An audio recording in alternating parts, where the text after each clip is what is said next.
L'origine du Ramadan. Asl Ramadan. أعوذ بالله من الشيطان الرجيم يا أيها الذين آمنوا كتب عليكم الصيام كما كتب على الذين من قبلكم لعلكم تتقون. Mais qui sont ces peuples qui jeûnaient avant les musulmans 30 jours par an? Regardons ce que disent les tafassirs du verset Al-Baqarah 183. Alors ici, dans Ibn Kathir, selon Ibn Abbas, il dit que ces gens, c'était Ahl-Kitab. Ahl-Kitab pour les musulmans sont les juifs et les chrétiens. Dans At-Tabari, il dit que ce sont les chrétiens. Et dans le tafsir de Tantawi, il rappelle le hadith qui, selon Aïcha, elle a dit que les gens dans la période pré-islamique, notamment à Quraysh, ils jeûnaient pendant le jour de Ashura. Mais c'était juste un seul jour. Et les chrétiens et les juifs, on sait qu'ils jeûnent, mais ils ne jeûnent pas pendant 30 jours et leur jeûne n'a rien à voir avec le jeûne des musulmans. Le carême, par exemple, pour les chrétiens, n'a rien à voir avec le ramadan. Qui donc, dans les peuples du Moyen-Orient avant les musulmans, jeûnaient pendant 30 jours par an. Dans cette vidéo, on va montrer que les gens cités dans le verset Al-Baqarah 183 sont en fait les Sabéens, Sabéa, qui ne sont pas des gens du livre, contrairement à ce que prétendent certains.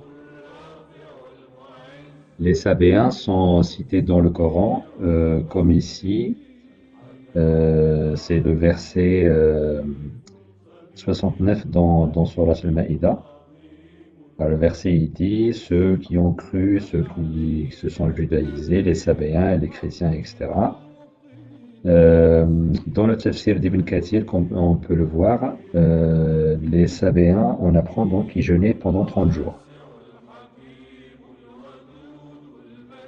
Alors, l'autre exemple qu'on va voir est dans le livre Al-Fahrast d'Ibn Nadim, qui date du Xe siècle.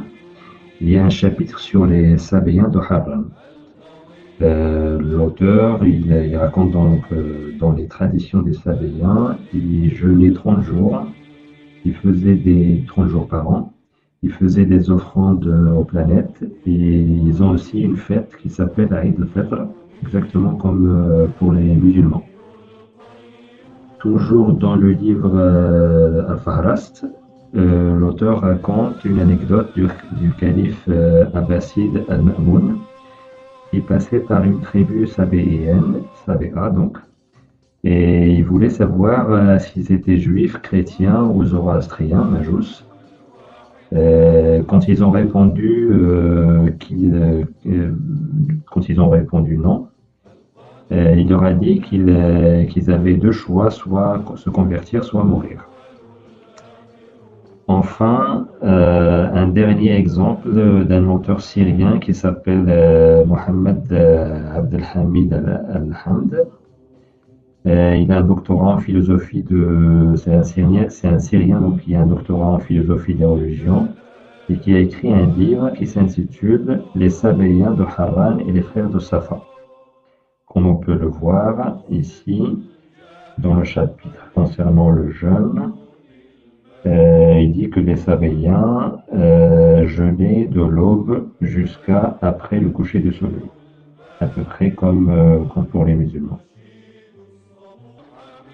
Les Sabéens qui existent aujourd'hui encore vivent majoritairement en Irak et en Iran. On les appelle les Sabéens mandéens, Sabéiyoun Mendelioun.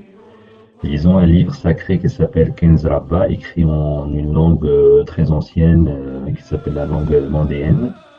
C'est un dialecte de la langue aramienne. Ces gens croient en 4 prophètes: Adam, Shit le fils d'Adam, Sem le fils de Noé, et Yahya. La religion sabéenne mandéenne s'appuie sur 5 piliers: le monothéisme, la prière, 5 fois par jour, donc Enzraba, devenu 3 fois par jour par leur prophète Yahya, parce qu'il a pu négocier avec Dieu, selon leur livre sacré. Cette prière est précédée d'ablutions rituelles visant à la purification du croyant. Après, il y a le jeûne, l'aumône et le baptême. Ce baptême, en fait, il s'agit du principal rite de cette communauté. C'est en effet par le baptême et la non-circoncision que la pureté est acquise. Voilà, la vidéo d'aujourd'hui est finie. Ne manquez pas la prochaine vidéo qui va être consacrée à la signification du mot Ramadan.